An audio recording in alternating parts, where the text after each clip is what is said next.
السلام عليكم ورحمة الله وبركاته. أهلا بكم فيديو جديد وآخر أخبار التعليم المصري.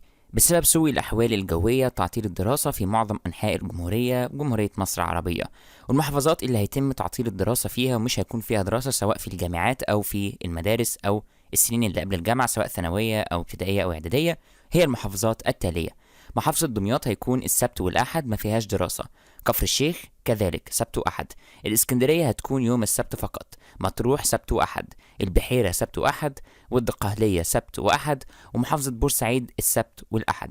كل المحافظات دي هيتم تعطيل الدراسة فيها بسبب سوء الأحوال الجوية، وده طبعا الدراسة الجامعية وكمان الدراسة العادية في المدارس. وإن شاء الله لو في أي محافظات تانية هننزلها أول بأول وهنبلغكم بالأخبار أول بأول. أشوفكم في فيديوهات جديدة إن شاء الله بأخبار جديدة، والسلام عليكم ورحمة الله وبركاته.